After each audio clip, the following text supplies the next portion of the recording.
Sebenarnya apa yang menjadikan seorang menantu tidak pernah kerasan ketika harus tinggal di rumah mertua?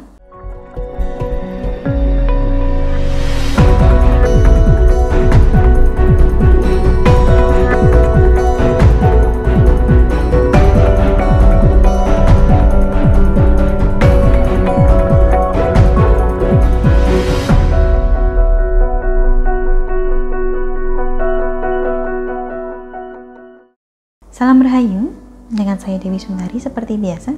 Apa kabar Anda hari ini? Semoga selalu sehat dan selalu diberikan kemudahan serta kelancaran dimanapun Anda berada. Kali ini kita akan membahas soal satu hal yang bisa dibilang cukup sering ditanyakan kepada saya.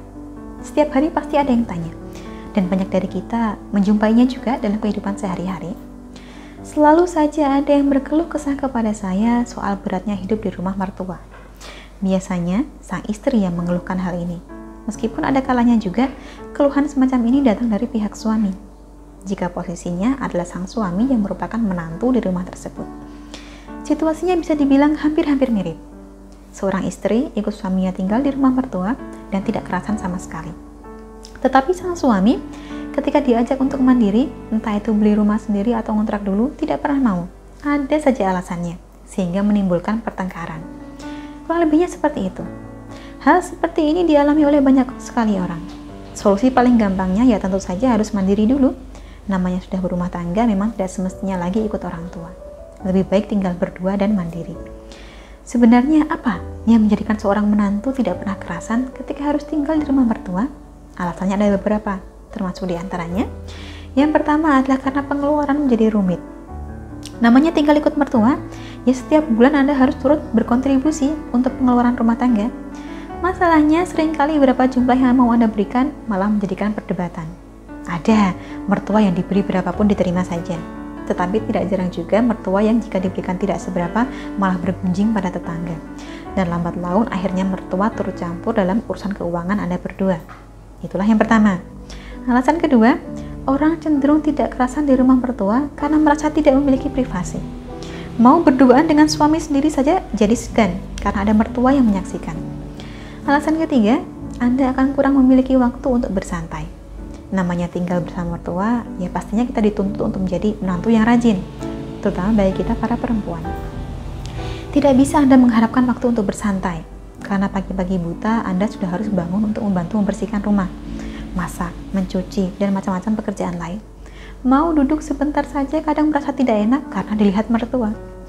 Alasan keempat adalah karena nanti setelah punya anak, pasti akan ada perbedaan antara cara Anda dan cara mertua untuk mengasuh buah hati. Mertua merasa sudah berpengalaman, tetapi di sisi lain Anda sebagai orang tua juga merasa berhak mendidik anak Anda dengan cara yang Anda inginkan. Seringnya, jika masih tinggal bersama mertua, anak Anda akan terbiasa manja, karena bersama kakek atau neneknya, apa saja mau dia pasti langsung dituruti. Alasan kelima, Anda akan sulit menjadi diri sendiri, sebab dalam bertindak, selalu ada banyak hal yang harus Anda pikirkan dan pertimbangkan. Anda harus pandai-pandai menempatkan diri agar sebagai menantu tidak sampai menjadi bahan gunjingan baik dalam masyarakat maupun dalam lingkup keluarga suami.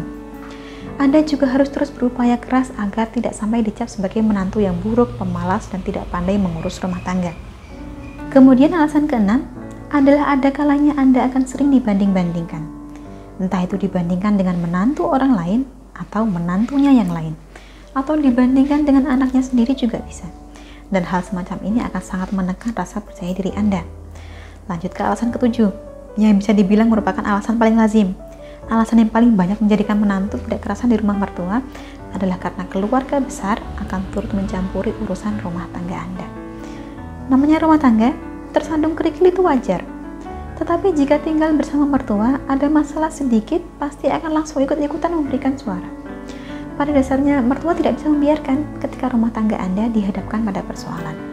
Dan kalau ada apa-apa, sudah pasti pasangan Anda yang dibela, karena merupakan anaknya.